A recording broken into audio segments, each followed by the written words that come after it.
Olá, boa noite a todos. Agradeço a vocês que vieram mais esse estudo da Unelar e nós estamos começando agora um novo capítulo do Livro dos Espíritos, que é do livro quarto, capítulo 1, Penas e Gozos Terrenos, né? A gente fica feliz que vocês vieram participar. É um capítulo bastante interessante que diz sobre a felicidade ou infelicidade que nós temos aqui na Terra, né, como fruto das coisas que nós fazemos aqui durante o nosso processo de reencarnação. E então, antes de começar, vamos dar um panorama geral, né? Nós estamos usando aqui esta versão, que é da LAC, tradução de Herculano Pires, e o Livro dos Espíritos, então, ele tem 4 livros que o constituem, né? Então, o livro primeiro é Deus, Elementos Gerais da Criação, né? Só retomando, né? Nós estamos aqui no fim já do estudo, então essa é a primeira parte. O livro segundo, já é mais longo um pouco, ele trata dos espíritos, da encarnação dos espíritos, pluralidade das existências, vida espíritas, né? E o livro terceiro, ele trata das questões morais. Então ele começa com a lei divina, o natural, depois vem todas as leis de trabalho, adoração, reprodução, destruição, progresso, e termina com a perfeição moral, né, que nós estudamos no nosso, encerramos agora na nossa última estudo anterior. E estamos começando agora o livro quarto, que ele é um livro mais curto, que tem 2 capítulos, Penas e Gozos Terrenos e Penas e Gozos Futuros. E é bastante importante também, né, considerar que tem uma conclusão, né, escrita por Kardec, e é bastante importante esse item também. Então, em Penas e Gozos Terrenos, nós temos aí da questão 920 a 957, e nós vamos começar hoje o estudo deste capítulo com vocês. Na parte moral, né, o livro terceiro, nós comentamos que ele deu origem, ou está mais próximo, ao conteúdo que consta no Evangelho segundo o Espiritismo. E esse livro quarto, que é Esperanças e Consolações, ele está relacionado ao conteúdo do livro O Céu e o Inferno, que nós vemos aí, foi publicado por Allan Kardec no ano de 1865, né? Então, o destino dos espíritos após a morte, a infelicidade ou infelicidade resultante dos nossos atos, né? Ele trata nessa publicação O Céu e o Inferno, que está mais relacionada aqui a essa quarta parte do Livro dos Espíritos, que é o livro básico, né, de Allan Kardec. E esse livro quarto, né, então no capítulo 1, que nós iniciamos, Penas e Gozos Terrenos, ele consta aqui 6 subitens. Então, felicidade e infelicidade relativas, perda de entes queridos, decepções, ingratidão, quebra de afeições, uniões antipáticas, preocupação com a morte, desgosto pela vida, suicídio. Esse item, o desgosto pela vida, suicídio, nós tratamos recentemente na mocidade, é um item bastante importante. Ele é muito presente no momento atual da sociedade, onde nós temos visto uma escalada crescente do suicídio, né? E isso é global. Então, a gente vê em vários países um aumento alarmante dos níveis de suicídio, inclusive do suicídio entre crianças, jovens, adolescentes, né? E nós vimos que isso tem muito a ver com a questão da transição planetária e as escolhas que a sociedade tem feito, né, e procedido e como se tem nos estruturado como seres humanos, como famílias, né? Então nós vamos ter oportunidade de estudar isso também. Mas hoje nós estamos entrando no item felicidades e infelicidades relativas, né? E aí a primeira pergunta é esta, 920. O homem pode gozar na Terra de uma felicidade completa? Vejam que Kardec já fez uma pergunta bastante importante para nós, né? Uma coisa que nos interessa de muito saber é: eu posso ser completamente feliz na Terra, né? E a gente tem a impressão que não, né? Porque nós vemos uma série de dificuldades para isso pelo grau evolutivo que nós temos. Então vamos ver o que os espíritos nos responderam aqui. Não, pois a vida lhe foi dada como prova ou expiação.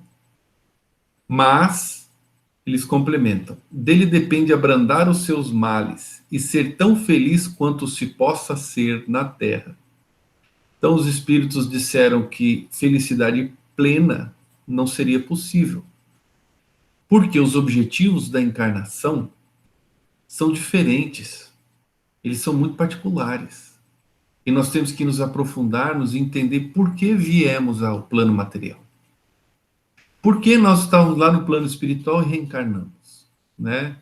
E nós não reencarnamos aqui em férias. Nós não reencarnamos aqui para gozar. Se fosse esse o objetivo, talvez fôssemos felizes plenamente. Mas o objetivo da encarnação não é esse. O objetivo da encarnação é prova e expiação. Ela nos é dada. Então veja que Deus nos concede. É um benefício que Ele nos dá. E Ele nos dá porque nos ama. Para que a gente passe por provas ou expiação. E com isso virão tribulações, dificuldades, angústias, sofrimentos. Mas depende de nós abrandarmos estas situações, né? E os males podem ser abrandados o quanto possível para que a gente viva na Terra. E então, a primeira coisa importante que me chamou a atenção quando eu fui estudar isso para nós trabalharmos hoje é a palavra prova, né? Então, a Terra, inclusive, é classificada por Allan Kardec como um mundo de provas e expiações. Então, há pouco tempo, há alguns milhares de anos, nós éramos um mundo primitivo, destinado à encarnação dos primeiros espíritos humanos. Então, era um mundo de barbárie, né? Um mundo de violência, da força física. E hoje nós já estamos melhores, somos um mundo de provas e expiações. E vamos transitar para um mundo de regeneração em breve. E aí o grau de felicidade coletivo vai aumentando conforme isso ocorre. Mas a questão das provas e expiações é tão central como objetivo na nossa encarnação que Kardec classifica a Terra como um mundo de provas e expiações. E aí o que vem a ser uma prova? Isso é importante a gente entender, né, como espíritas. E provas, aqui vem a resposta. Isso foi tirado deste livro aqui, olha, Instruções Práticas sobre as Manifestações Espíritas. O capítulo 2, que é Vocabulário Espírita. E esse é um livro publicado por Allan Kardec em 1858. Então, assim que ele publicou o Livro dos Espíritos, ele publicou esse como foi o segundo livro dele, Instruções Práticas sobre as Manifestações Espíritas. E ele começa com este vocabulário onde ele define vários conceitos importantes para o espírita. E um deles é prova. Então isso aqui é um texto de Kardec, como ele colocou no livro, né? Prova são vicissitudes da vida corporal pelas quais os espíritos se purificam, segundo a maneira pela qual as suportam. Segundo a doutrina espírita, o espírito desprendido do corpo reconhece sua imperfeição, escolhe ele próprio, por ato de seu livre-arbítrio, o gênero de provas que julga mais próprio ao seu adiantamento e que sofrerá em uma nova existência. Se ele escolhe uma prova acima de suas forças, sucumbe e seu adiantamento retarda. Então veja que esse negrito é meu, né? Eu que destaquei, que eu achei mais importante para a nossa conversa desse momento. Então, provas são essas vicissitudes da vida corporal. E o que vem a ser vicissitude, né? É uma sucessão de mudanças ou de alternâncias, sequência de coisas que se sucedem. Às vezes a gente escuta falar das vicissitudes da vida e pensa que isso tem a ver com sofrimento, mas não tem. Então, na verdade, tem a ver com um mudar constante das coisas que ocorre no plano da matéria.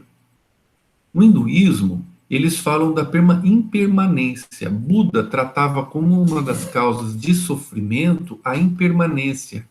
Então, nada permanece como está, tudo está em mudança. E para nós, na nossa linguagem espírita, essa impermanência de Buda é a vicissitude, né? Então são mudanças, então hoje eu sou jovem, amanhã eu estou maduro, depois eu estou idoso, a idade traz consequências para o corpo, dificuldades, né? E hoje eu estou sadio, amanhã eu estou doente, hoje eu tenho um bem novo, acabei de comprar um carro, dali a pouco ele rasga, ele risca e eu já fico chateado, ele fura um pneu, aí eu tenho que gastar para consertar, pode bater o carro. Então, essa sucessão de mudanças próprias da impermanência da matéria é uma das fontes de dificuldades, né, que nós passamos, né? Então, essas dificuldades da vida corporal existem para que os espíritos se purifiquem. Então, essas provas têm como objetivo nos purificarmos ou fazer com que evoluamos, com que entendamos as coisas de uma maneira mais perfeita, né? E segundo a doutrina espírita, ele diz aí, no plano espiritual, liberto da matéria, o espírito ele tem uma visão melhor das coisas e ele escolhe. Então, estas são situações escolhidas pelo livre-arbítrio.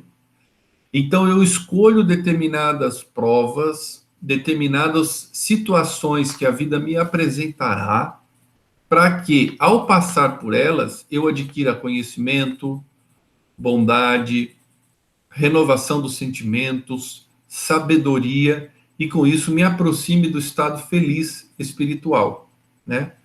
Então, e isso foi escolhido por mim. Hoje eu não posso mais agora considerar uma infelicidade, porque foi uma coisa que eu fiz e eu, quando estava no plano espiritual, percebi que aquilo era importante e decidi fazer. Eu julguei aquilo mais próprio ao meu adiantamento, né? E aí eu venho na Terra e passo por isso. E então é lógico que isso são dificuldades. Então são coisas que eu vou passar com o objetivo de aprender.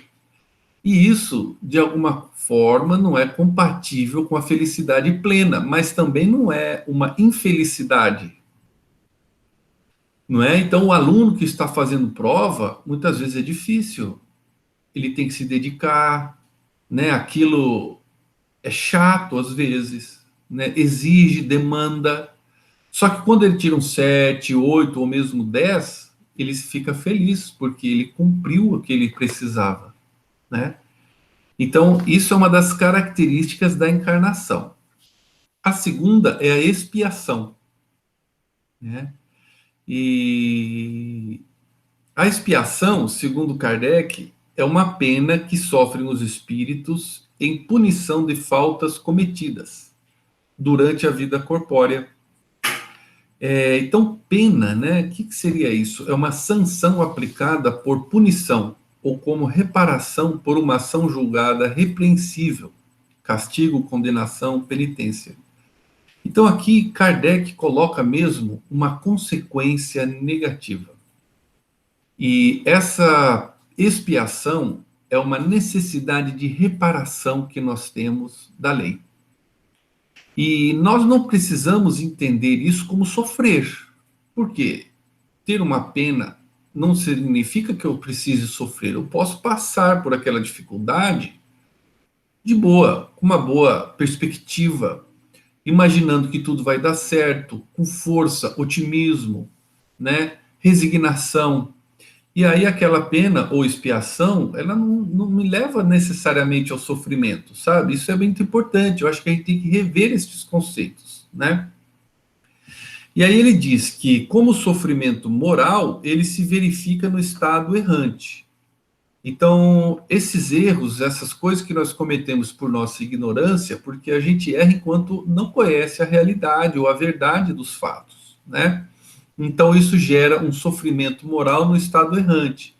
E só para entender o conceito, né, relembrando para alguns, o que é estado errante? Errante não tem a ver com erro, tem a ver com estar em erraticidade, que é estar não se sabe onde. Então, Kardec criou esse termo para dizer do espírito no espaço entre duas reencarnações. Então, quando eu estou encarnado, sou uma alma encarnada. No plano espiritual, eu sou um espírito errante, porque eu não sei exatamente onde ele está. Então, espírito errante é esse espaço, esse período de tempo que ele está no plano espiritual não encarnado. Então, lá ele padece de sofrimento moral, né, de arrependimento, tristeza, pelas como consequência das escolhas que ele fez. E ele vai reorganizando seu modo de pensar, né, os seus conceitos. E ele se manifesta como sofrimento físico no estado encarnado.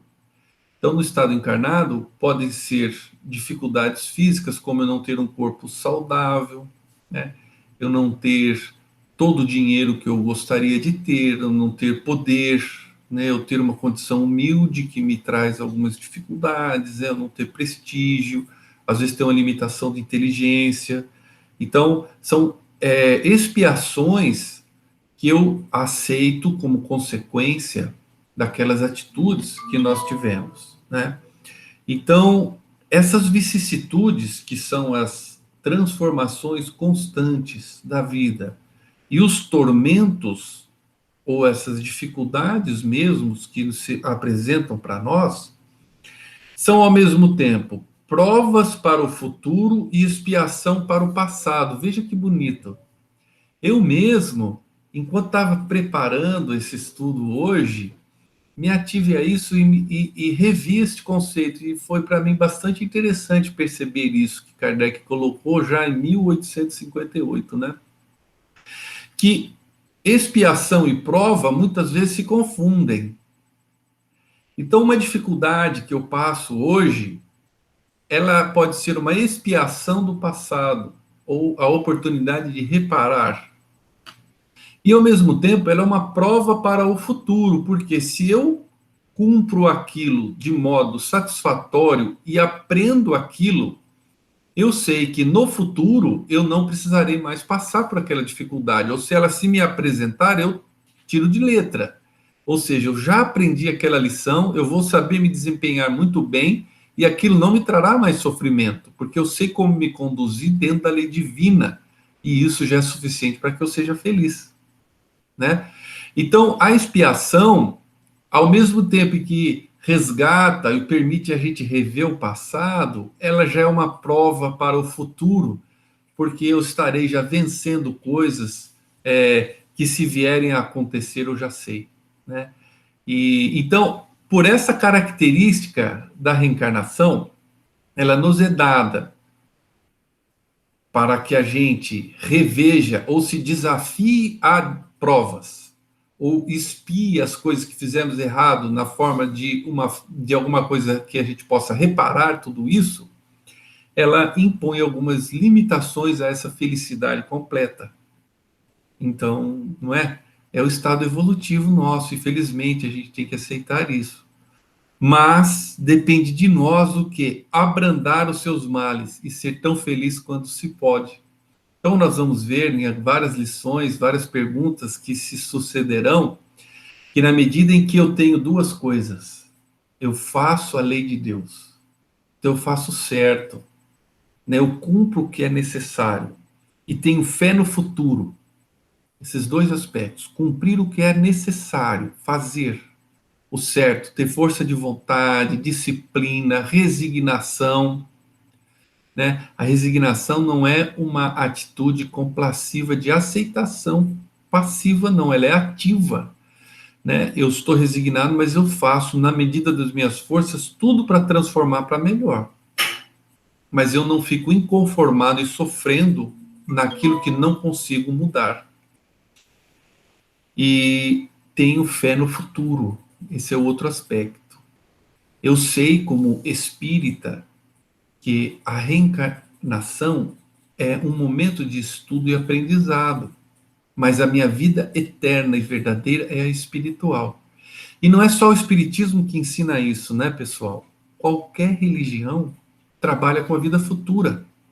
E qualquer religião nos mostra que esse momento aqui na Terra é um momento passageiro e que haverá uma eternidade que me espera, né? E isso nos consola, nos faz entender em maior profundidade o que é a encarnação ou a reencarnação, né? Os limites à felicidade, mas ela também me permite ser mais feliz aqui, neste momento que eu estou vivendo. E este é o livro Instruções Práticas sobre as Manifestações Espíritas, né, de Allan Kardec, publicado em 1858.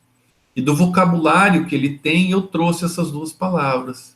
Eu sugiro vocês lerem esse livro, não um livro muito lido, né, mas ele é interessante. Ele tem, só nesse vocabulário, já muita coisa legal.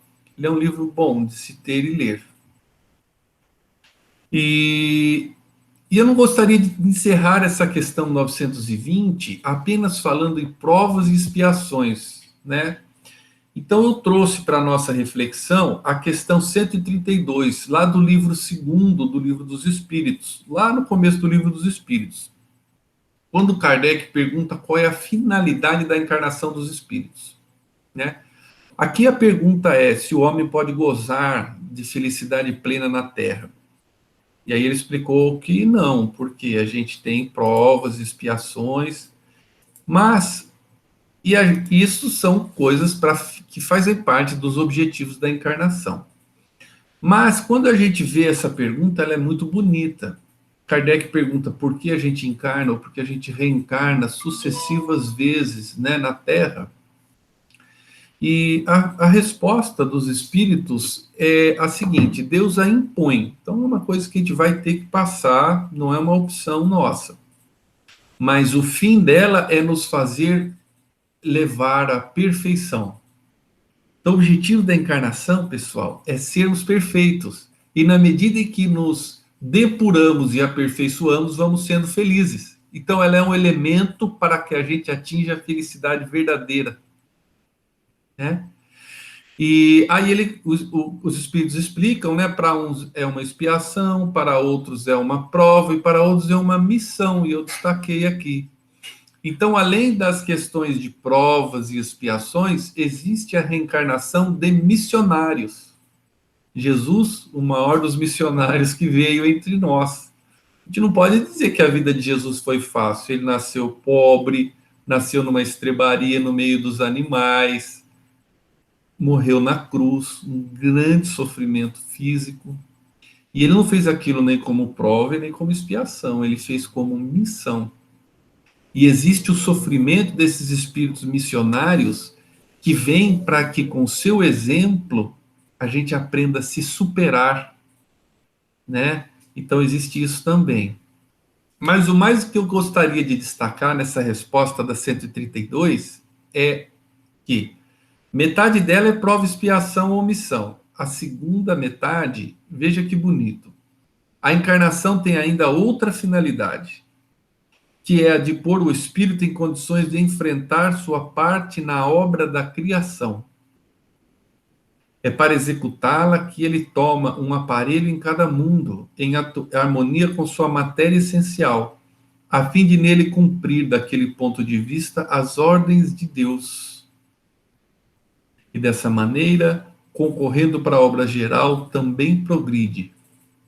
Então, além de provas e expiações, que são um entrave à felicidade imediata, mas podemos ser felizes e ter uma boa vida mesmo enquanto as suportamos. Nós estamos aqui porque Deus nos dá uma oportunidade de sermos co-criadores. É lógico que em pequeno plano, um plano bem pequeno, mas o nosso trabalho, pessoal, favorece a harmonia e o progresso do universo, da Terra, da sociedade, da nossa família, de tudo. Então, o exemplo que eu gosto de dar é assim: você pega uma minhoca, ela está andando na Terra à busca de comida, mas enquanto ela caminha e se alimenta, ela vai transformando o solo e aumentando a fertilidade da Terra. Então, a minhoca não sabe que ela é responsável para o solo ser fértil e produzir os alimentos e as plantas. E ao viver a vidazinha dela, ela colabora com o planeta. Então você, eu, todos recebemos a oportunidade de Deus de sermos co-criadores, de fazermos alguma coisa boa na Terra. Então, vocês já pararam? Que coisa bonita, que a gente, para pensar nisso, né? O que a gente recebeu de Deus nessa vida para fazer de bom? Então, isso já nos dá felicidade, saber que nós podemos trabalhar para o progresso da sociedade, para que não haja desigualdades, não haja pobreza, trabalharmos para a melhora de nós mesmos, da nossa família, né? Trabalharmos na natureza, para a preservação dos recursos naturais, para que a gente conviva em paz com as outras espécies animais. Eu posso trabalhar na ciência, aprendendo a conhecer o universo, conhecer a matéria, conhecer a biologia. Eu posso ser um advogado e trabalhar para a justiça dos povos, as leis, a inter-relação saudável entre as pessoas.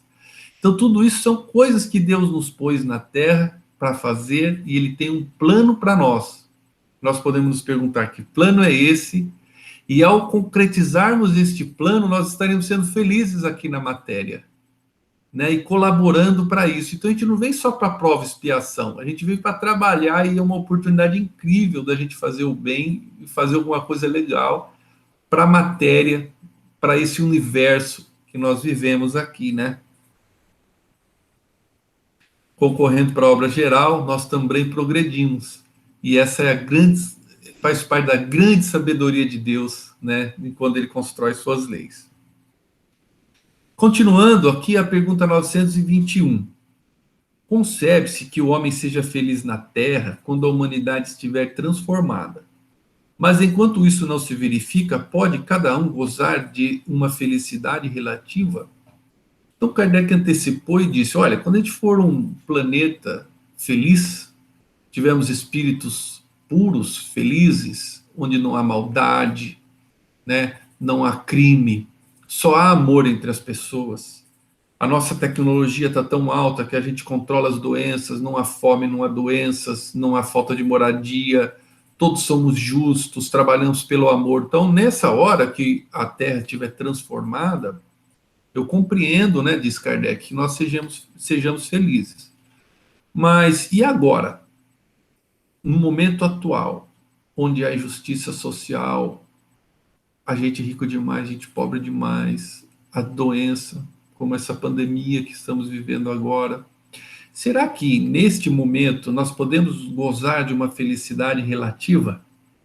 Isso é importante, isso nos interessa, né?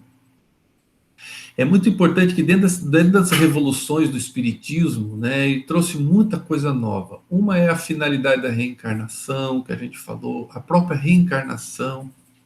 E outra é que não existe um Deus punitivo. Então não existe punição, não existe castigo, nem sofrimento. Isso tudo é criação humana. Deus criou leis e mecanismos de evolução que fazem com que a gente vá se ajustando, reaprendendo, tendo a oportunidade de refazer e aprender.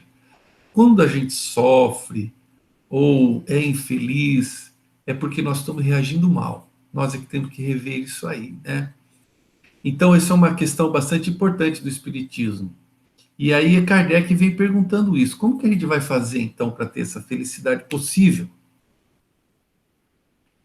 E aí, os Espíritos respondem: o homem é, na maioria das vezes, o artífice de sua própria infelicidade. Praticando a lei de Deus, ele pode poupar-se a muitos males e gozar de uma felicidade tão grande quanto o comporta a sua existência num plano grosseiro.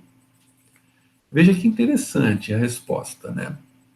Então, ele levanta que boa parte do sofrimento e da infelicidade que nós vivemos é fruto de nós mesmos. Como a gente falou, Deus não cria mecanismos de sofrimento. Isso quem cria somos nós. Deus cria mecanismos de aprendizado, né? E quando a gente não cumpre isso, ou erra, e é natural errar, não tem problema. A gente faz as coisas erradas porque não sabia que estava certo. Mas o que é importante? A meditar sobre isso, aprender o certo e aí fazer o correto. Quando nós tomamos esse tipo de atitude, nós não necessitaremos mais de sofrer, né? E aí nós seremos felizes, né? E isso nós faremos praticando a lei de Deus, né? E isso nos poupará de muitos males. E no próprio Evangelho segundo o Espiritismo, Allan Kardec trabalha bem esses conceitos. Existem as causas anteriores das aflições e as causas atuais das aflições. Então, as causas anteriores das aflições são as expiações e as provas. Lembrando que as provas nós programamos por livre arbítrio e livre vontade, e as expiações são os mecanismos de reparação a que nos submetemos por entender que nós fizemos coisas que não deu certo. Vamos rever e refazer certo? Então está aqui a oportunidade de você fazer correto. Então esses dois mecanismos, eles são as causas anteriores das aflições, porque eles vieram programados do plano espiritual. Só que eles se referem, pessoal, no meu ponto de vista, aos grandes fatos da sua vida. Então, são acontecimentos maiores, mais relevantes, né? Então, são às vezes alguma doença, alguma dificuldade maior financeira, os familiares que nós escolhemos viver, que às vezes são fontes de dificuldades de relacionamento conosco, né? O fato de mergulhar na Terra, que é um planeta ainda em evolução e a gente está sujeito a intempéries, a doenças, a fome, porque a sociedade não é justa. Isso são sofrimentos maiores, escalonados do plano espiritual. Mas a maior parte do sofrimento e das causas de infelicidade que nós temos são atuais, não são anteriores. Elas são geradas agora, na própria encarnação. Por quê? Se nós não praticamos a lei de Deus, né, então nós não fazemos o bem a nós mesmos, ao próximo, e nós temos vícios, orgulho, vaidade, egoísmo, né? Eu me alimento mal, não faço exercício, tenho convivências com pessoas impróprias ou pessoas que querem o mal, não pensam em fazer o bem. Depois eu sofro de violências dessas pessoas, ou eu sofro de doenças por não ter cuidado do meu corpo. Aí o que acontece? Eu estou criando uma série de sofrimentos que, teoricamente, eu não precisava passar por eles. Mas eles foram gerados agora, são as causas atuais das aflições. Então, quando a gente não faz isso, como ele diz aqui, eu posso gozar de uma felicidade tão grande quanto comporte sua existência num plano grosseiro. E esse plano grosseiro ainda é uma realidade que nós temos que passar por ela, para que a gente cumpra aqui o nosso papel, que Deus nos esperou, para que ele não seja mais um plano grosseiro, para que isso evolua, né? E aí eu posso usufruir de um plano eterizado, onde existe mais felicidade e assim por diante, né? E vários espíritos, né, e a começar aqui por Jesus, nosso guia, nosso modelo, coordenador espiritual da Terra, nos deram o caminho das pedras. Como praticar essa lei de Deus para que eu não tenha causas atuais de aflição? Para que eu não sofra mais do necessário, só fique com as expiações e provas que eu programei, né? E a expiação, pessoal, não é sempre programada, às vezes ela é imposta com uma necessidade de reparação, mas a prova ela é sempre escolhida, como a gente viu. Jesus nos trouxe, e podemos, talvez, aqui do Evangelho de Marcos, resumir tudo que Jesus disse em amar a Deus acima de todas as coisas e a próximo como a si mesmo. Então, se eu amo a Deus, é porque eu entendo que Ele é um Pai de amor, sabedoria infinita, né? Se Deus tem sabedoria infinita e amor infinito, tudo que acontece comigo tem um propósito, não pode ser o acaso, né? Então pode haver muitas injustiças, mas não pode haver injustiçados, pessoas que estão passando por coisas que elas não mereciam, porque senão Deus seria injusto. E nós temos que meditar bastante, eu acredito, sobre isso, né? Então, se nós temos, em primeiro lugar, essa fé e esse amor em Deus, e eu admito que o que Ele faz para mim é o que é melhor possível para a minha evolução nesse momento, eu não tenho um motivo atual de aflição. né? Que seria o quê? A revolta, a não conformação, a minha reação negativa à vida que eu tenho, né? Me sentir injustiçado, mas não existem injustiçados, né? Existem oportunidades. Se aquilo está ruim, porque você tem dificuldade na família, o seu corpo não é como você imaginava, ele lhe traz dificuldades, né? Você tem dificuldades financeiras, aquilo são ou provas ou expiações para o seu bem. Deus não permitiria nada fora dessas leis de justiça, amor e caridade, que é o que ele vive, né? E se eu amo ao próximo e a mim mesmo, eu também não vou fazer nada de ruim para os outros e nem para mim próprio. Então eu vou me livrando de uma série de causas atuais de tormentos e aflições e mesmo de doenças físicas que, se eu não tiver esta vivência, eu agrego isso tudo de ruim para mim, né?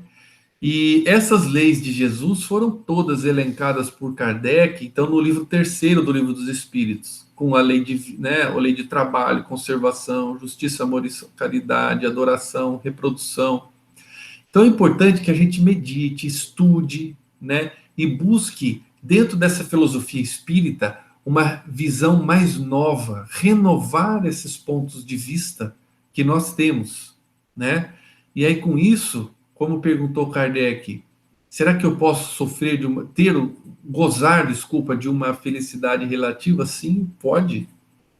Você pode gozar do quanto for possível ser feliz num plano grosseiro como a matéria, como a terra, se você cumprir as leis de Deus, amar a Deus acima de todas as coisas, saber que o que acontece com você vem de sua justiça, né? Desenvolver em si a resignação, a humildade, amar ao próximo como a si mesmo, então me dedicar ao próximo, não só a mim mesmo, não ser egoísta, mas eu trabalhar para o bem do próximo e cumprir todas essas leis, né, que Allan Kardec tão bem detalhou aqui no Livro dos Espíritos. E aí Kardec trata de explicar um pouco essa resposta para nós, e a explicação dele é muito interessante. O homem, bem compenetrado de seu destino futuro, vê, vê na existência corpórea mais do que uma rápida passagem. Desculpa, não vê na existência corpórea mais do que uma rápida passagem. É como uma parada momentânea numa hospedaria precária. Ele se consola facilmente de alguns aborrecimentos passageiros, numa viagem que deve conduzi-lo a uma situação tanto melhor quanto mais atenciosamente tenha feito os seus preparativos para ela.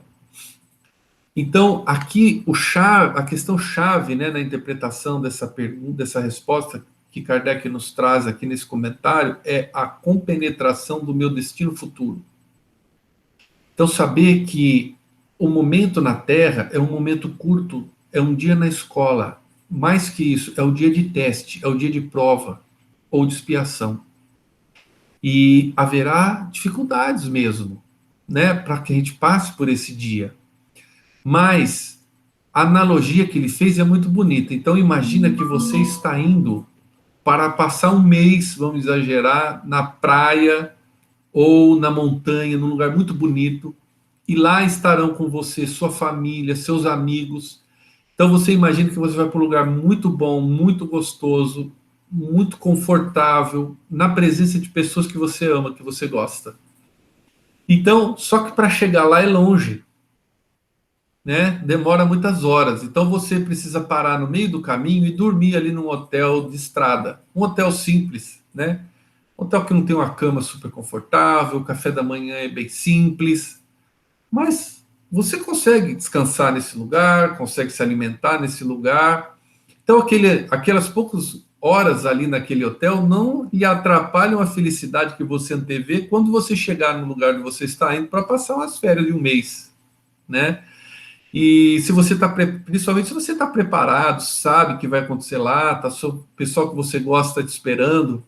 Então, pessoal, para nós na encarnação, é um pequeno momento. É um momento onde você está ajustando as coisas para que você vá passar aquelas férias que você quer, né? Essa foi a analogia que Kardec criou aqui. E isso faz torna importante a gente repensar para que estamos na Terra. E como a gente falou, todas as religiões trabalham esses conceitos conosco, né? E eu trouxe, né, dentro da meditação que eu fiz, eu relembrei dessa questão do homem de bem, que está no Evangelho segundo o Espiritismo, no capítulo 7. Então ele diz que o homem de bem é aquele que pratica a lei de justiça, amor e caridade. Ele tem fé em Deus, na sua bondade, na sua justiça, na sua sabedoria. Sabe que nada acontece sem a sua permissão. Tem fé no futuro e por isso coloca os bens espirituais acima dos bens temporais.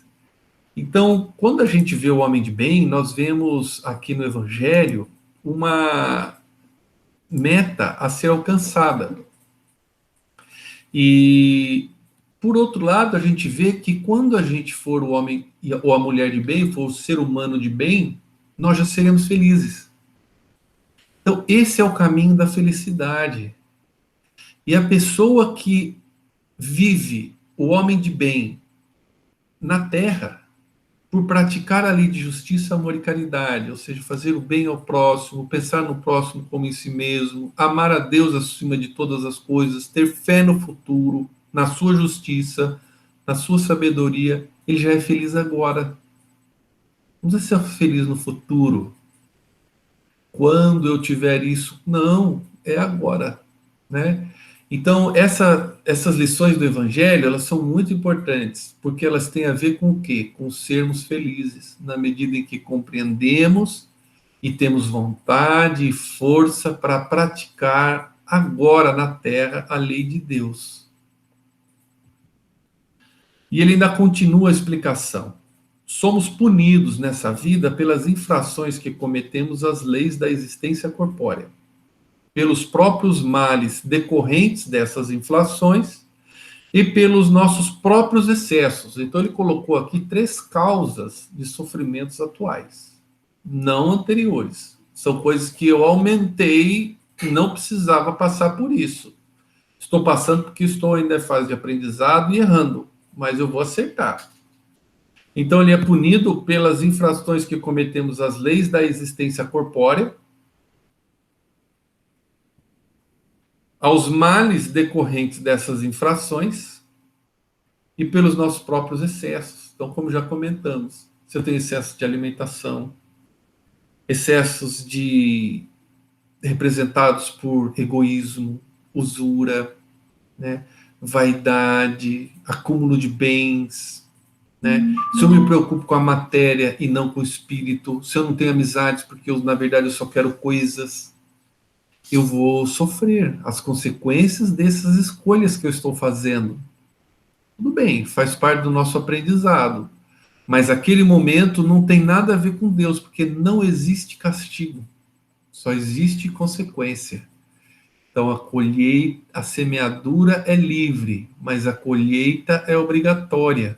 Então eu escolho determinadas coisas, aquilo leva a determinadas consequências.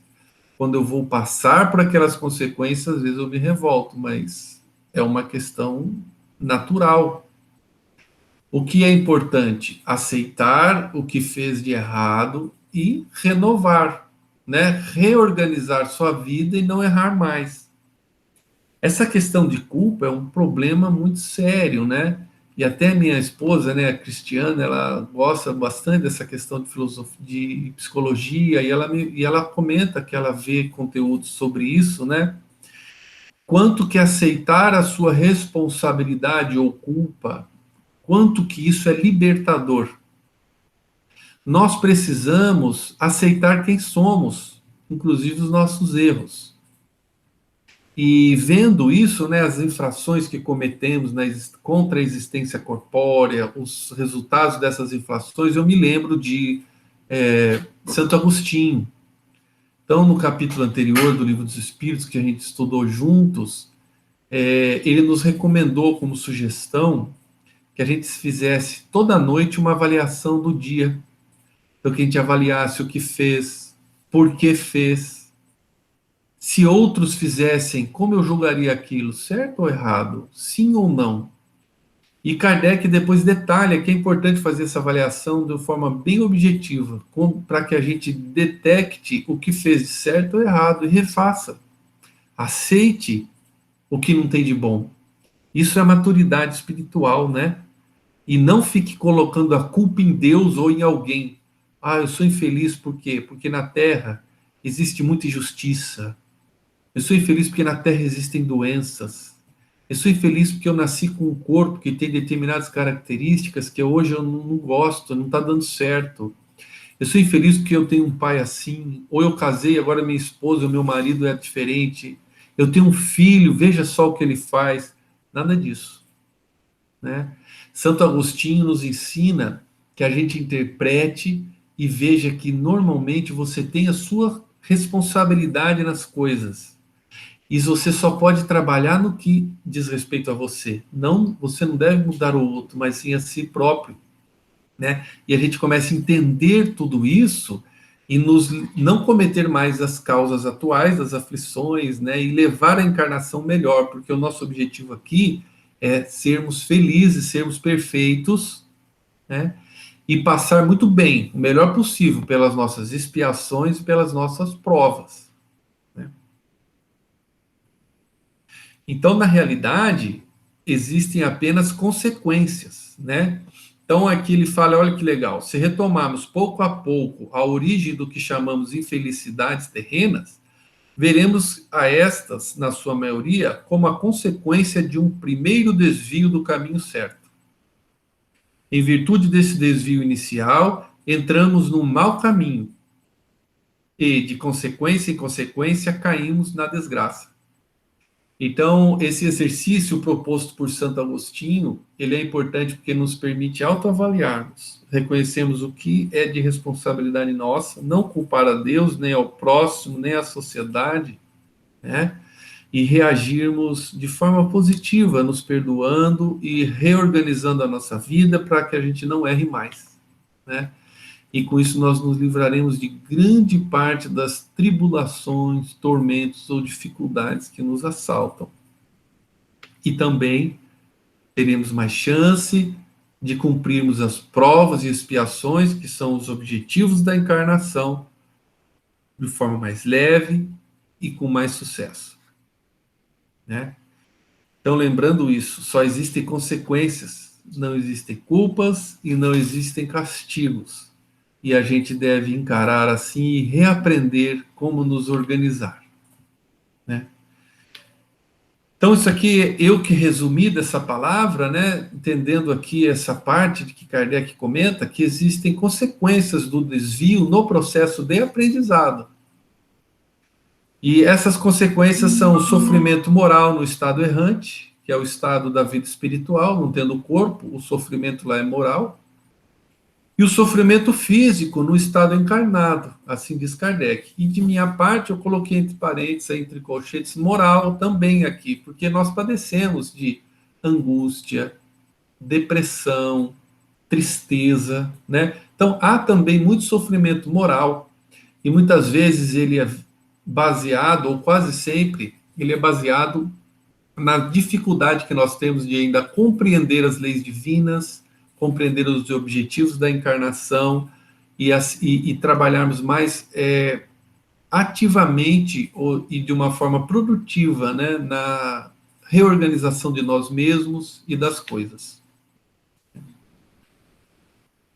E a próxima pergunta, 922, é a seguinte: a felicidade terrena é relativa à posição de cada um.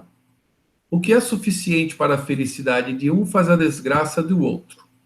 Há, entretanto, uma medida comum de felicidade para todos os homens? Então, dentro dessas questões da felicidade nossa, Kardec colocou uma coisa muito verdadeira aqui, né? O que para uns é suficiente, para outros é causa de infelicidade. Então, de repente, se eu tenho determinado padrão de vida, ou tenho determinada posição social, para mim tá bom. Para outro, aquilo é uma coisa inadmissível. Ele quer muito mais, né? E então como que nós vamos entender e ter um ponto de referência? Qual é o parâmetro que a gente teria para avaliar? Não, realmente isso é suficiente para ser feliz ou não? Para que eu seja feliz, eu preciso disso, né? E é isso que ele quer saber. Então ele pergunta se tem uma medida comum para a felicidade de todos os homens. E os espíritos respondem de uma forma bem simples, né? Para a vida material, a posse do necessário. Para a vida moral, a consciência pura e a fé no futuro. Então a gente percebe, tem a impressão, pelo menos, que o espírito que respondeu isso aqui é um espírito bastante elevado. Geralmente quem respondia as perguntas de Kardec eram espíritos de bastante já elevação espiritual, né? E aí Kardec fez uma pergunta muito humana, né? Falou, olha, as pessoas não se entendem, o que é suficiente para ser feliz, né? Porque para uns o que ele tem é suficiente, o outro ter aquela mesma quantidade de coisas não dá, é infeliz, ele se sentiria infeliz com aquilo. Qual que é a medida das coisas para que a gente possa ser feliz, né? E então você imagina que esse espírito conhecedor dos nossos problemas, né, vendo de cima os espíritos da nossa faixa ainda muito inicial no desenvolvimento, todas as dificuldades que nós temos de controlar o nosso orgulho, a nossa vaidade, né? E vendo também o quão curto é uma encarnação dentro desse processo, que são várias que nós vamos passando, né, até que a gente complete o nosso aprendizado, ele sintetizou de uma forma simples, né? O posse do necessário para a vida material e para a vida moral, a consciência pura e a fé no futuro. Então, o que seria essa consciência pura? É quando a gente não está errando. Se eu estou fazendo certo, minha consciência está pura. Então nós vemos aquelas 10 leis morais de Kardec, amar a Deus acima de todas as coisas e ao próximo como a si mesmo de Jesus, né? Então quando a gente faz as coisas certas, e tem essa disciplina, essa clareza e essa determinação, essa vontade, associada à fé no futuro, ou seja, eu sei que este momento é passageiro, é a viagem. Eu estou no hotel aqui naquela pousada pequena, mas eu estou indo para passar as férias lá, né? Então eu estou caminhando para um lugar de muito mais felicidade, né? Porque Deus me ama e me criou para ser feliz, né? Para ser pleno de realizações. Eu posso então ter uma medida de felicidade, né? E uma questão que chama a atenção a gente é o que é necessário, né? Então, do ponto de vista espiritual, que é a segunda, que é a vida moral, a segunda parte da resposta, é consciência pura e fé no futuro. Mas a primeira parte, eu preciso também ter uma vida boa, ter um corpo saudável, ter acesso a bens mínimos, né? Uma casa que me dê conforto, me dê segurança. Eu preciso de acesso à cultura, conhecimento, algo que me desenvolva a mente, me desenvolva o corpo, né? Então, o que é esse necessário, né? O Espírito respondeu, mas será que nós conseguimos nos entender o que é o necessário? Cada um tem uma baliza do que é isso, né? E aí eu comento, né? Eu coloquei para eu lembrar de comentar com vocês isso, né? Que isso, o que é necessário, depende do estado mais ou menos governado pelo interesse pessoal e as paixões. Eu quero dizer, quando eu sou governado pelas minhas paixões, pelo meu interesse pessoal, o meu necessário é infinito, porque eu sempre quero mais. Então, quando o meu amor próprio é muito grande e as paixões do orgulho, da vaidade são muito altas, eu quero tudo para mim. Então, eu quero poder, eu quero prestígio, quero ser reconhecido como uma pessoa importante, eu quero ter vários carros, quero ter grande status, quero ser uma pessoa que influencia a mídia, né? Hoje tem o pessoal da mídia que é o influencer, quer dizer, uma coisa mais estranha, né? Não sei como é que é isso aí. Então, dificilmente nessa situação eu vou conseguir ser feliz. E a busca da minha felicidade poderá causar a infelicidade do próximo e depois eu ter que reparar isso. Agora, na medida em que eu tenho o meu interesse pessoal não é maior que o interesse coletivo. Eu penso em mim e no próximo. Eu quero o bom para todos. Eu submeto meu interesse pessoal pela justiça social para todos. E que eu não tenho as paixões, eu as controlo. Então eu não preciso ter demasiadamente coisas, nem poder, nem reconhecimento. Então eu consigo saber que esse necessário é alcançável e eu posso ser feliz. Veja que foi uma resposta bastante curta, mas muito sábia e muito profunda do espírito aqui nesse momento, né? E é por isso que a missão do espiritismo é combater o materialismo. Por quê? Para a gente entender a resposta toda, né, eu tenho que ter o necessário, consciência pura e fé no futuro. Se eu tenho apenas uma vida material, eu sou materialista, só vejo aqui e agora, dificilmente eu encontro esse equilíbrio e estou em paz. Porque se o outro tem, eu também quero, porque eu tenho que usufruir agora, porque quando eu morrer, acabou. Como espíritas, nós sabemos que eu usufruo de várias oportunidades. Oportunidade de ser inteligente, oportunidade de não ter estudo, oportunidade de ser rico, oportunidade de ser pobre, oportunidade de ser homem, de ser mulher, de ser bonito, de ser feio, qualquer tipo de oportunidade, né? E eu sei que a vida material é um momento curto de aprendizado, que a vida eterna é a vida do espírito, que aí nada dessas posses materiais importa. Então nós precisamos, pessoal, colocar o espiritismo no nosso modo de pensar e a filosofia espírita renovar muito das filosofias de vida que nós temos e que nós aprendemos e que nos apegam às coisas e nos fazem infelizes, esperando coisas ilusórias.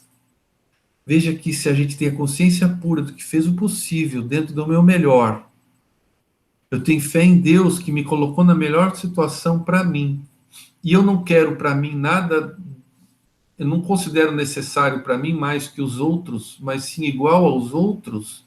Pronto, né? É mais fácil alcançar a felicidade possível na Terra.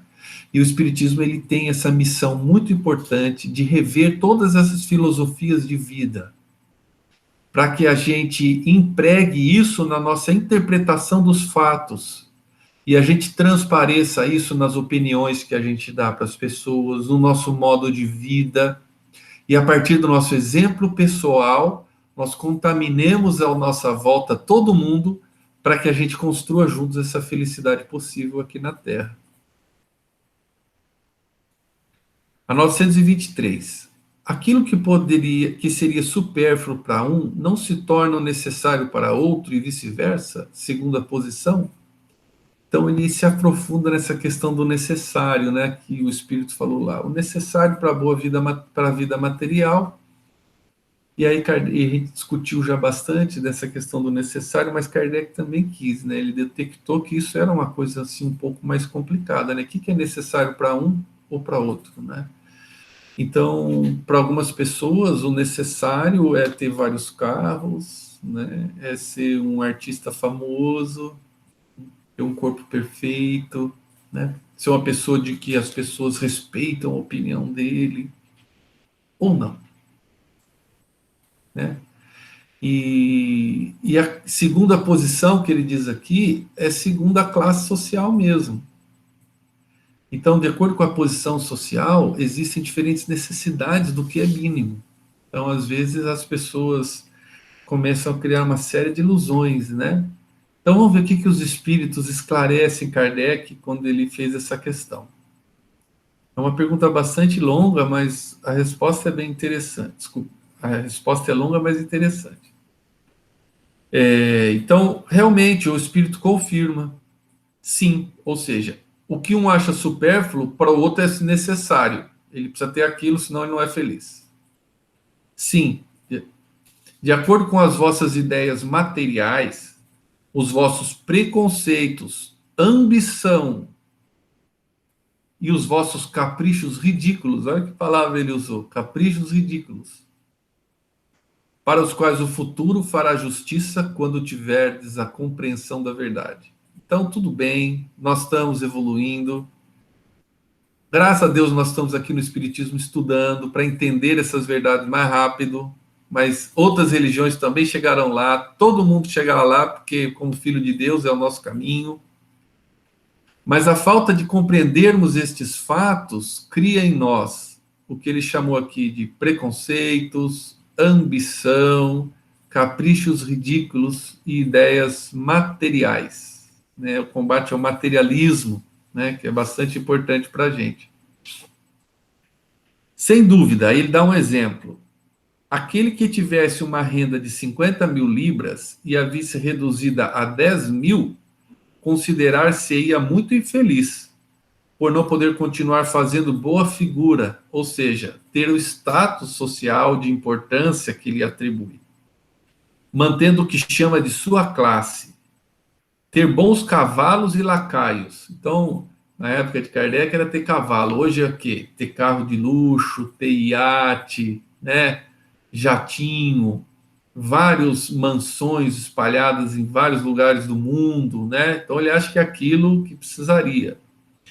E lacaio é até um termo pejorativo de servo, né? Então, uma pessoa que você põe a seu serviço como servo, né? Que vai fazer coisas que você mesmo poderia fazer, né? Uma questão bem difícil, né? Satisfazer a todas as paixões. Então, o egoísmo, a vaidade, né? Então, se ela caísse de 50 mil para 10 mil libras, ele não faria tudo isso, ele sentiria se faltar o necessário. Mas, francamente, podes considerá-lo digno de lástima? Será que realmente ele precisaria lastimar? Quando ao seu lado há tantos que morrem de fome e de frio, sem um lugar em que repousar a cabeça? O homem sensato, para ser feliz, olha para baixo e jamais para os que lhe estão acima, a não ser para levar sua alma ao infinito. Então, realmente, pessoal, nós precisamos da filosofia espiritualista, filosofia espírita, repensar o que é que a gente quer para ser feliz, né? Então, esse é um exemplo que ele deu que é plenamente atual aos tempos de hoje, e às vezes a gente coloca como padrões ter tantas coisas, tanto poder, tanta prestígio, que acaba nos gerando uma infelicidade irreal, porque na verdade a gente teria o suficiente para ser feliz, né? E eu achei muito bonito, de muita sabedoria essa resposta aqui, que o sensato olha para baixo e não para cima. Ou seja, às vezes eu estou procurando o que eu não tenho, sendo que se eu olhar, eu vejo que tem gente que não tem nem menos do que eu. E se eu me preocupo com aquele que tem menos do que eu, primeiro, eu me conformo mais facilmente, há em mim mais resignação. E segundo, eu começo a tentar, olhando para ele, tirá-lo daquela situação, né, e fazer o bem ao próximo. E o futuro é que não haja mais pobreza, que não haja mais esse tipo de sofrimento. Mas se ainda há, e eu tenho um pouco mais, trabalhar para mudar essa situação de coisas, né? E então veja que frase de sabedoria, né? Muitas vezes a gente se preocupa com o que não tem e esquece de valorizar o que já tem. Então, às vezes, eu me preocupo em coisas ilusórias e esqueço de perceber que eu tenho uma família, às vezes, que é muito boa para mim, que eu tenho a quem eu possa amar, que eu tenho consciência, que eu posso ler, que o meu trabalho me dá condições básicas. Isso já é motivo de felicidade. Aí faz o quê? Olha para baixo. Quem ainda não tem, ajuda essas pessoas. Não fica olhando aquilo que você ainda não tem e gostaria de ter, né? Então, essa questão de supérfluo e necessário é bastante complexa, faz parte de umas filosofias que a gente vem alimentando em várias reencarnações e que as próprias estruturas sociais mantêm, vem como um sinal de sucesso, né? E, na verdade, isso é um sucesso ilusório, é um sucesso material, que quando o espírito desencarna, ele vai ver isso como bobagem, né? Que, ó, ridículo, ele falou, né? E aí a gente vai se arrepender e vai pedir uma nova prova ou uma expiação para refazer alguma coisa que fez errado, né? E para entender isso um pouco mais a fundo, o próprio Livro dos Espíritos fala da questão 715. E eu trouxe aqui para a gente pensarmos juntos nela, tá? Então, isso vem da Lei de Conservação, o item 4, o mesmo título, necessário e supérfluo. Então, é exatamente a questão aqui 923. O que é necessário e o que é supérfluo, né? Então, o item 4 da Lei de Conservação, nessa lei é tratado o acesso aos bens, ao corpo, as coisas da matéria para que a gente mantenha a nossa saúde, né, e cumpra os propósitos da nossa encarnação na Terra. E nesse item, então, Kardec pergunta aqui nas 715, 716, 717. Vamos passar meio rápido aqui, porque isso é só um parênteses. Como pode o homem conhecer os limites do necessário? Né? Reprisando essa pergunta aí de Kardec. Olha que interessante a resposta. O sensato conhece por intuição, e muitos, ou seja, a maior parte de nós, às custas de suas próprias experiências. Então, aquele que conhece o necessário por intuição é porque ele já cumpriu este desenvolvimento. Ele já é um espírito que já amadureceu espiritualmente, ele já aprendeu essa lição. Ele já sabe o que é necessário para que ele tenha na Terra e conserve o seu corpo, é a lei de conservação. E aquele que ainda não cumpriu isso, né, que ainda está aprendendo, como a maioria de nós, as experiências vão ensinando para ele o que é necessário. E aí ele pergunta na 716: a natureza não traçou o limite do necessário em nossa própria organização? Sim, mas o homem é insaciável. Veja aqui. Então, a lei natural já nos ensina, já existe gravada em nossa consciência, né? Então, as leis divinas estão gravadas em nossa consciência. Quando Deus nos criou, ele já criou com um mapinha do sucesso e um mapinha da felicidade. A gente não consulta ele porque a gente se confunde. Se confunde com o quê? Com os vícios, com orgulho, né? E a gente se torna insaciável. É o que falou lá, o cara tem 10 mil libras, mas como ele tinha antes 50 mil, ele é infeliz. E o outro que não tem nenhuma libra, certo? A natureza traçou o limite de suas necessidades na sua organização, mas os vícios alteram a constituição e criam no homem necessidades artificiais. Então vale a pena nós meditarmos o que buscamos como felicidade e ver se não é artificial, se aquilo não é criação da sociedade que nós compramos, criação da nossa mente que compramos, e cabe a nós nos desfazermos dessas ilusões, porque isso faz-nos sofrer desnecessariamente. E que pensar dos que assambarcam os bens da terra para se proporcionarem o supérfluo, em prejuízo dos que não têm sequer o necessário? Desconhecem a lei de Deus e terão de responder pelas privações que ocasionam. E aí, esse responder, pessoal, é expiar, né? Então, vamos imaginar o seguinte: uma pessoa, ela passa pela prova da riqueza e ela não vai bem. Chega no plano espiritual, percebe que não deu certo, ela pede de novo a prova da riqueza. A gente não vê uma vez só, às vezes você tenta várias vezes. Aí ela vê uma segunda vez e também não dá certo. Aí ela pede uma terceira vez a mesma prova da riqueza e ela vem bem rica e ela sempre fazendo isso, acumulando o desnecessário, sendo vaidoso, orgulhoso, acumula tanto para si em egoísmo, de ter o luxo, né? Enquanto pessoas passam necessidade, ela induz o sofrimento de outras pessoas, ou seja, a privação para outras pessoas. E aí ela chega no plano espiritual e percebe que ela já fez isso 3 vezes. E aí ela cai em si. E não está certo. Então ela pode, por exemplo, pedir agora a expiação ou ser submetida, porque a expiação é imposta, da pobreza. No entanto, se ela no plano espiritual, ela entendeu realmente o que ela fez de errado, não necessariamente ela vai sofrer quando vier pobre. Então ela pode ter vindo rica muitas vezes, não usou bem aquilo, agora ela vem pobre, mas ela entendeu. E ela então passa a ter uma atitude positiva naquela expiação e prova. Expiação para o passado, prova para o futuro, né? Como falou Kardec lá no livro Instruções Espíritas. E aí, as manifestações espíritas. E aí, então, ela pode passar por aquela situação de dificuldade financeira, uma vida mais simples, onde ela não consegue projeção, ela não consegue status, ela mal e mal se mantém seu corpo, sua casa. E ela não sofre porque ela entendeu que ela precisava daquilo e de alguma forma ela reage positivamente àquilo. Então vejo que o sofrimento não necessariamente faz parte do processo.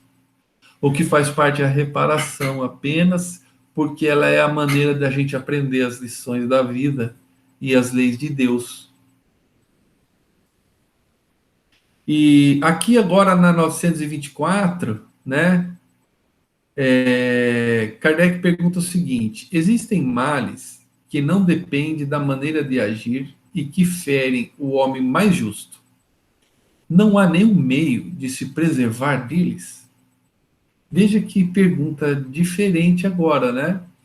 Porque nas perguntas anteriores, o que aconteceu? Ele perguntou se poderia ser plenamente feliz na Terra, a gente viu que não, porque o objetivo da vida na Terra é uma passagem curta, onde você vem para fazer determinadas provas e determinadas expiações para reparar os erros que você cometeu. E isso é incompatível com a felicidade plena, mas não é necessariamente infeliz.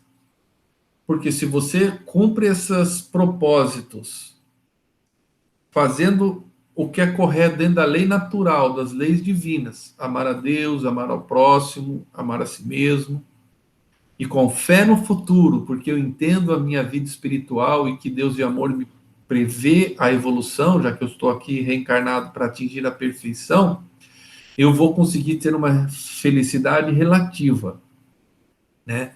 E aí, com isso, eu não tenho, como a gente comentou, as infelicidades voluntárias, são as causas atuais das aflições. Mas agora Kardec faz uma outra pergunta interessante, que é o seguinte: mas tem gente que é justo e bom. Ele não descumpre a lei, né? É homem justo, ele fez as coisas corretas. Mesmo assim, acontecem coisas que não dependeram dele, que não fazem com que ele tenha felicidade, que ele tenha tormentos, que ele tenha dificuldades, vicissitudes, né? Como que eu posso me preservar disso? Né? Para que, sendo um homem justo, não tenha isso. O atingido deve resignar-se e sofrer sem queixar, se deseja progredir. Entretanto, encontra sempre uma consolação na sua própria consciência, que lhe dá a esperança de um futuro melhor quando ele faz o necessário para obtê-lo. Então, essa é uma resposta que eu achei bastante profunda, sabe? E eu meditei bastante para eu tentar trazer alguma colaboração com vocês. Não significa que eu sei tudo isso, né, pessoal? São coisas que a gente está tentando estudar juntos, que a gente busca pôr em prática, espera conseguir pôr em prática, que ainda falta muito, né? Mas essa é uma resposta complexa, porque quais são as palavras-chave no meu ponto de vista aqui, né? Resignar. Aí, o que é resignar? Submeter-se sem revolta, renunciar voluntariamente. Então, isso é do dicionário português, né? Então, voluntariamente é por conta própria, é íntimo. Então, não existe eu ficar quieto, deixar quieto, mas no fundo eu não concordo. E eu não posso impor isso para ninguém. Isso é da própria pessoa, né? Então, essa pessoa nós temos que, entendendo, voluntariamente aceitar. Aceitar aquilo que vem como prova, expiação, que eu não posso mudar, né? E sem queixas, para que a gente progrida, a gente tem que resignação e sem queixas. Então, queixar se refere a reclamar, cujo significado é opor-se por palavras. Então, quando a gente reclama, nós estamos nos opondo aos fatos. Quando nós nos queixamos, nós estamos nos opondo aos fatos.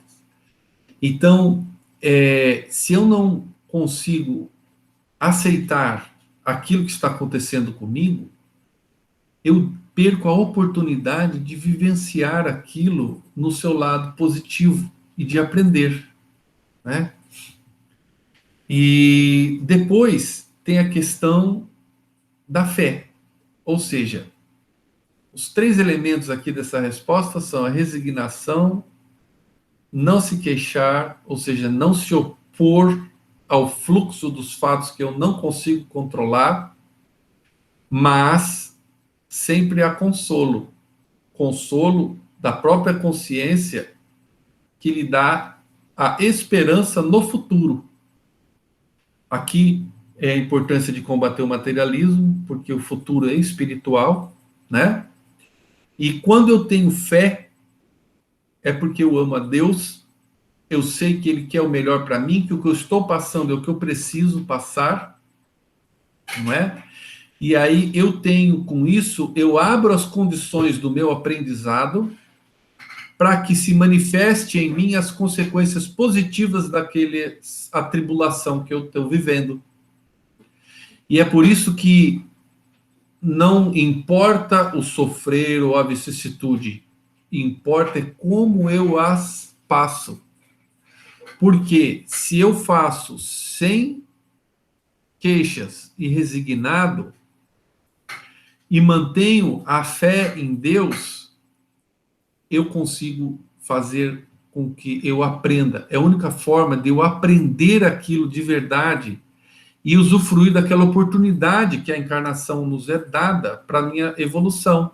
A oportunidade de cumprir aquela prova e muito bem naquela prova, de passar por aquela expiação e realmente sair dali transformado como espírito, né? E então isso aqui é uma síntese nossa, né? Que a atitude positiva nos liga ao bem e aos bons espíritos. Nos associando a eles, conseguimos força para nos transformar, para superarmos os desafios. E isso eu lembrei do capítulo 8 do Pensamento e Vida de Emmanuel, né? Psicografia de Chico Xavier, que é da associação. Então, a associação é a predisposição natural que nós temos de comungar nossos pensamentos com outras mentes. Então, se eu estou passando por uma dificuldade, mas eu me mantenho resignado, com uma atitude positiva e de fé, eu vou encontrar potencial de consolo e energia para superar aquilo nas outras mentes que querem o meu bem. Eu vou me ligar aos planos elevados, ao meu anjo da guarda, a Deus. E isso faz com que eu tenha uma vivência muito mais simples e de muito menos sofrimento daquelas dificuldades aparentes que eu vivo. Ao passo em que, se não há a questão da resignação, e se você se opõe ao fato do que está ocorrendo a você e não se conforma com aquilo que você não consegue mudar em sua vida, você passa a sintonizar-se com espíritos que pensam dessa mesma forma e se alimentar de energias negativas, e isso agravará o seu sofrimento e a sua infelicidade, e poderá comprometer por um período de tempo maior o seu aprendizado. Em vez de ele ser curto, ele demora mais, né? E aí você tem que repetir aquela reencarnação ou estender aquilo por muito mais tempo do que o necessário. Mas nós vamos parar por aqui agora, pessoal, porque nós já avançamos bastante. E essa pergunta 924, eu acho ela de bastante profundidade, né? Junto com a questão de nos identificarmos o que é supérfluo, o que é necessário, para que a gente tenha um parâmetro de felicidade. Essa questão do o que eu não posso mudar, porque eu programei esta prova ou essa expiação. o que é resignar-se, o que é não se queixar e o que é ter esperança e fé, né? Porque aqui nós temos a chave dessa questão que precisamos trabalhar, de uma mudança de paradigma, de ponto de vista e de filosofia, de interpretar os fatos que nos ocorrem, né?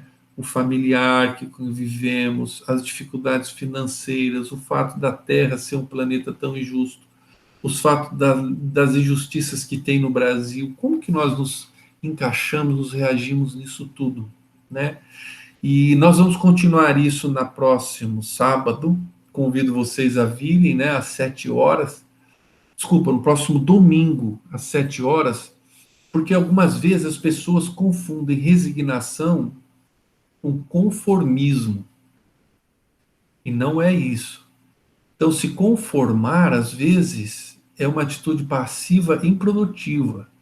A resignação e não se queixar diz respeito a aceitar, mas numa atitude ativa, onde você busca transformar todo o possível e não se conforma com coisas que são injustas, mas que você não se revolta ou não olha para cima e pensa, eu queria ter isso e não tenho.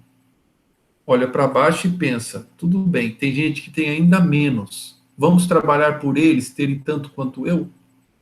Então, são coisas que nós temos que repensar, e eu trouxe outros elementos, né, do Evangelho segundo o Espiritismo de Emmanuel para nós pensarmos. Mas, como isso é complexo, nós vamos deixar para retomar desse ponto na próxima semana. Tá bom, pessoal?